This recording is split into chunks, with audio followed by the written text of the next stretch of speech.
ఓం శ్రీ పరమాత్మనే నమః. 5వ దశకము. ఛందస్సు శార్దూల విక్రీడితం. వ్యక్తావ్యక్తమిదం న కించిదభవత్ ప్రాక్ ప్రాకృత ప్రక్షయే మాయాయాం గుణసామ్యరుద్ధ వికృతౌ త్వయ్యాగతాయాం లయం న్యో మృత్యుశ్చ తదామృతం చ సమభూన్నాన్హో నరాత్రే స్థితిః తత్రైకస్త్వమశిష్యథాః కిల పరానందప్రకాశాత్మనా కాలః కర్మ గుణాశ్చ జీవనివహ విశ్వం చ కార్యం విభో చిల్లీలారతిమేయుషి త్వయి తదా నిర్లీనతామాయయుః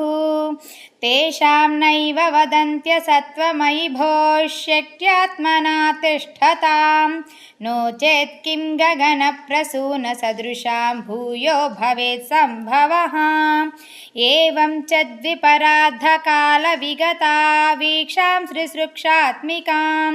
బిభ్రానే త్వయి చక్షుభే త్రిభువనీ భావాయ మాయా స్వయం మాయాతః ఖలు కాలశక్తిరఖిలా దృష్టం స్వభావోऽపి చ ప్రాదుర్భూయ గుణాన్ వికాస్యద్విధదుస్తస్యా సహాయక్రియాం మాయా సన్నిహితో ప్రవిష్ట వపుషా సాక్షీతి గీతో భవాన్ భేదైస్తాం ప్రతిబింబతో వివశివాన్ జీవోऽపి నైవాపరః కాలాదిప్రతిబోధితాథ భవతా సంచోదితా చ స్వయం మాయా సా ఖలు బుద్ధితత్వమసృజద్యోऽసౌ మహానుచ్యతే తత్రాసౌ త్రిగుణాత్మకోऽపి చ మహాన్ సత్వప్రధానः స్వయం జీవేస్మిన్ ఖలు నిర్వికల్పమహమిత్యుద్బోధనిష్పాదకः చక్రేస్మిన్ సవికల్పబోధకమహన్ తత్వం మహాన్ ఖల్వసౌ సంపృష్టం త్రిగుణైస్తమోతి బహుళం విష్ణో భవత్ప్రేరణాత్ సోహం చ త్రిగుణక్రమాత్ త్రివధతాం నాసాద్య వైకారికో భూయస్తైజసతామసావితి భవన్ ఆద్యేన సత్వాత్మనా దేవానింద్రియమానినో కృతదిశా వాతార్కపాశశ్వినో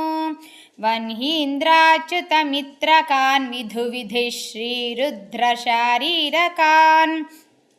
భూమన్మానసబుద్ధ్యహంకృతమిలచ్చిత్తాఖ్యవృత్యన్వితం తచ్ఛాంతఃకరణం విభో తవ బలాత్ సత్వాంశ ఏవాసృజత్ జాతస్తైజసతో దశేంద్రియగణస్తత్తామశాంశాత్ పునః తన్మాత్రం నభసో మరుత్పురపతే శబ్దో జనిత్వద్బలాత్ శబ్దాంయోమ తతః ససజ్జిత విభో స్పర్శం తతో మారుతం తస్మాద్రూపమతో మహోత్థ చరసం తోయం చ గంధం మహీం ఏవం మాధవ పూర్వకలనాద్ ఆద్యాధ్యధర్మాన్వితం భూతగ్రామమిమం త్వమేవ భగవన్ ప్రాకాశయస్తామసాత్ ఏతే భూతగణాస్తథేంద్రియగణా దేవాశ్చ జాతా పృథక్ నోషేక్కుర్భువనాండనిర్మితవిధౌ దేవైరमीभिस्तदा त्वं नानाविधसूक्तिभिर्नुतगुणस्तत्त्वान्यमून्याविशन् चेष्टाशक्तिमुदीर्यतानि घटयन् हैरण्यमण्डं व्यधाः अंडं तत्खलु पूर्वसृष्टसलिले तिष्ठत्सहस्रं समाः निर्भिन्दन्न कृताश्चतुर्दश जगद्रूपं विराडाह्वयं